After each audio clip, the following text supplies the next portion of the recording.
விருத்தாசலம் வானொலி திடலில் தமிழக வெற்றிக் கழகத்தின் சார்பில் 100 நாள் ஆட்சியின் சாதனை விளக்க பொதுக்கூட்டம் நடைபெற்றது.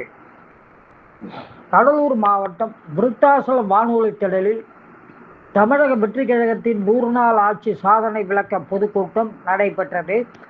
கடலூர் மேற்கு மாவட்ட செயலாளர் GMRS விஜய் தலைமையில் நடைபெற்ற இந்த சாதனை விளக்க பொதுக்கூட்டத்தில் முன்னதாக கொள்கை தலைவர்கள் திருவுருவ படத்திற்கு மாலை அணிவித்து மலர் தூவி மரியாதை செய்யப்பட்டது. துணை செயலாளர் வாசு வரவேற்புரை நிகழ்த்திட நகர செயலாளர் அப்பாஸ் அலி மற்றும் மாவட்ட ஒன்றிய நிர்வாகிகள் 100 நாள் சாதனைகளாக சிங்கப்பெண் திட்டம், 200 யூனிட் மின்சார இலவசம், விவசாயிகளுக்கு 75,000 ரூபாய் கடன் தள்ளுபடி, இப்படி பல்வேறு திட்டங்கள் புதியதாக போடப்பட்டு சாதனை செய்யப்பட்டுள்ளது எனவும், வருகின்ற உள்ளாட்சி தேர்தலில் தமிழக வெற்றிக் கழகம் தமிழகம் முழுவதும் வெற்றி பெறும், நம் பகுதியில் வெற்றி பெறவும் அனைவரும் உழைத்திட வேண்டும் எனவும், 50 ஆண்டுகள் கட்சியையும் 75 ஆண்டு கட்சியையும் 2026 தேர்தலில் வீழ்த்தியதுதான் தமிழ்நாடு முதலமைச்சரின் முதல் சாதனை என உரையாற்றினர். மாவட்ட செயலாளர் GMRS விஜய் சிறப்புரையாற்றிய போது, இனி திமுக எந்த காலத்திலும் ஆட்சி பொறுப்புக்கு வர முடியாது, அது கனவிலும் நடக்காது என அமைச்சர் ஆனந்த் கூறியதுதான் நடக்கும் எனவும், வரக்கூடிய அனைத்து தேர்தலிலும் தமிழக வெற்றிக் கழகம்தான் வெற்றி பெறும் எனவும், உள்ளாட்சி தேர்தலில் அனைத்து பொறுப்பாளர்களும் உழைத்து பாடுபட்டு வெற்றியை பெற்று முதல்வர் விஜய் அவர்களிடம் வெற்றியை சமர்ப்பிக்க வேண்டும் எனவும் கேட்டுக்கொண்டார். இந்த சாதனை விளக்க பொதுக்கூட்டத்தில் மாவட்ட நகர ஒன்றிய நிர்வாகிகள், மகளிர் அணியினர், பொதுமக்கள் ஏராளமானோர் கலந்து கொண்டனர். நமது தமிழக வெற்றி கழகத்தின் வேட்பாளர்களை உருவாக்கி அந்த வெற்றியினை நமது கழக தலைவர் தளபதி அவர்களுக்கு சமர்ப்பணமாக நாம் செய்ய வேண்டும். இதுதான் நாம் அவர்களுக்கு கொடுக்கும் 2வது தண்டனை. அப்ப முதல் தண்டனை என்ன கேட்கிறீங்களா?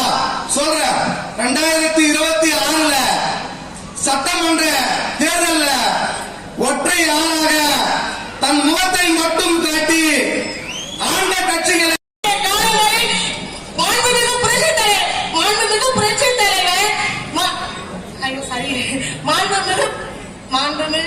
ஜோசப் விஜய் அவர்களின் தலைமையில் தான் ஆட்சி அமைக்க வேண்டும் என்று இனி வருங்காலம் எதிர்கால மக்கள் சொல்வார்கள்.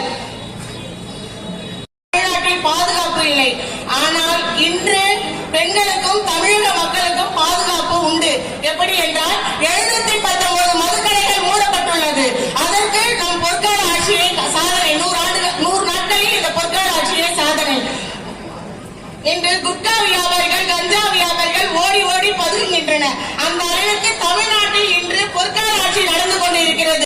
அதற்கு பிறகு பாராளுமன்ற தேர்தல் இருக்கிறது, அதற்கு பிறகு சட்டமன்ற தேர்தல் இருக்கிறது. அனைவரும் ஒற்றுமையாக உழைத்து நம் அரசை வெற்றிக்கணி பறிக்க வேண்டும், உள்ளாட்சி தேர்தல் வெற்றிக்கணி பறிக்க வேண்டும், பாராளுமன்ற தேர்தல் வெற்றிக்கணி பறிக்க வேண்டும் என்று கூறிக்கொண்டு நடவடிக்கை எடுத்துலாமா? உடனே முதல்வர் சொல்றாங்க, நடவடிக்கை உடனே எடுக்கப்படும் அப்படின்னு நம்ம அமைச்சரை விட்டு சொல்றாங்க. அதனால விரைவில் அனைவரும் நடவடிக்கை எடுத்து போக வேண்டிய இடத்துக்கு போய் சேருவாங்க. நம்ம முதல்வர் விஜய் அவர்கள் ஆட்சி நிரந்தரமாக முதல்வராக நமது விஜய் தளபதி அவர்கள் இருப்பார் என்று கூறி நேரத்தின் காலம் கருதி இவ்வுரையை முடித்துக் கொள்கிறேன். நன்றி, வணக்கம். இப்ப நேரம் இல்ல, பின்னாடி ஒரு நாள் நிறைய பேசுவோம். ஒன்னே ஒண்ணுதான், அதாவது ஒரே முடிவு மக்கள் சொன்னாங்க, மன்னன் ஆளக்கூடாது, எங்க அண்ணன் ஆளணும்னு சொல்லியிருக்காங்க. அது மட்டும் தான் நடக்கும். இப்ப மட்டும் இல்ல, எப்பவுமே தமிழக வெற்றி கழகத்தின் ஆட்சி மட்டும் தான் நடக்கும். நன்றி, வணக்கம். நான் ஒவ்வொரு முறை நினைக்கிறேன், பரவாயில்ல, நம்மளுடைய கழக தோழர்கள், நம்மளுடைய உறவுகள் அத்தனை பேரும் உள்ளாட்சியில கவனம் செலுத்துங்க. உள்ளாட்சி தான் பொதுமக்கள் வெளியே சந்திக்கிற 7 பிரச்சனைகளுக்கு தீர்வு கிடைக்கக்கூடிய இடம் உள்ளாட்சி தான். அந்த உள்ளாட்சியை விட்டுறதிக கழக உறவுகளே, உள்ளாட்சி நமக்கான ஒரு மிகப்பெரிய போஷாக இருக்கக்கூடியது. நம்ம தலைவருக்கு அடுத்த கட்ட வெற்றியை நம்ம கொண்டு போய் சேர்க்கக்கூடியது. சோ இந்த ஒரு சில தமிழக முதல்வர் ஜோசப் விஜய் அவர்களின் தலைமையிலான தமிழக வெற்றி கழகத்தின் 100வது நாள் நல்லாட்சி சாதனை விளக்க பொதுக்கூட்டத்தை ஏற்பாடு செய்ய சொல்லி, நடத்த சொல்லி எங்களை எல்லாம் வழிநடத்திக் கொண்டிருக்கும் எங்களது கழக பொதுச் செயலாளர், ஊரக வளர்ச்சி மற்றும் நீர்வளத்துறை அமைச்சர் எங்கள் ஆசான் அவர்களின் வழிகாட்டுதலின்படியும் வீட்டு வசதித்துறை மற்றும் நகர்ப்புற மேம்பாட்டுத்துறை அமைச்சர் அண்ணன் ராஜ்குமார் மற்றும் தலைமை நிலைய செயலாளர் எனது உடன்பிறந்த அண்ணன் ராஜசேகர் அவர்களின் வழிகாட்டுதல் அந்த ஆட்டத்தினுடைய முடிவுல 2011 ஆட்சி போச்சு.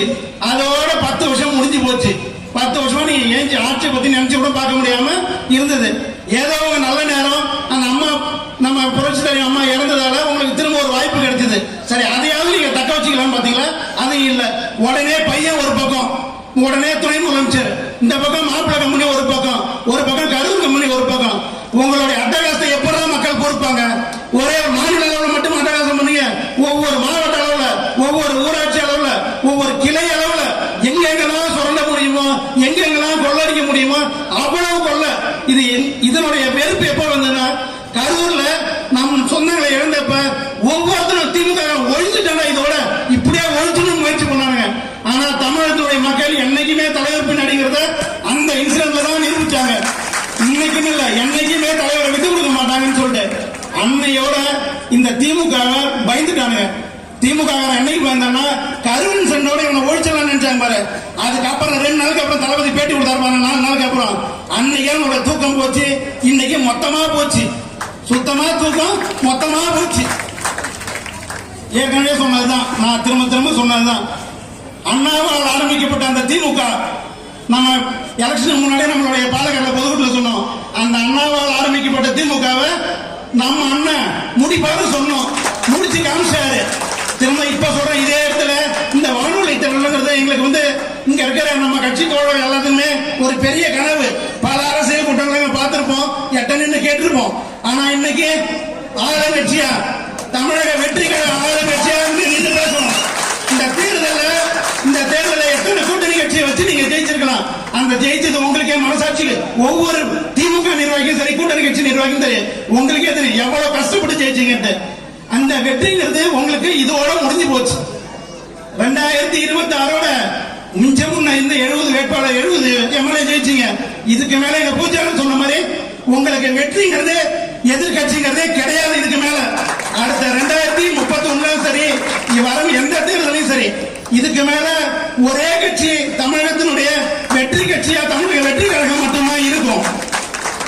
கடைசியா முடிச்சுக்கிறேன், ஆட்சி கிடையாது, வரப்போற உள்ளாட்சியும் நம்மளுடைய ஆட்சின்னு கூறி விடைபெறுகிறேன். நன்றி, வணக்கம்.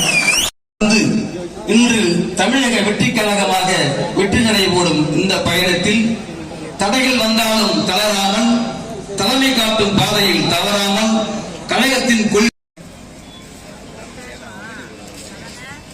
தமிழக தலைவர், தமிழ்நாட்டின் நிரந்தர முதல்வர் மாண்புமிகு சி. ஜோசப் விஜய் அவர்களின்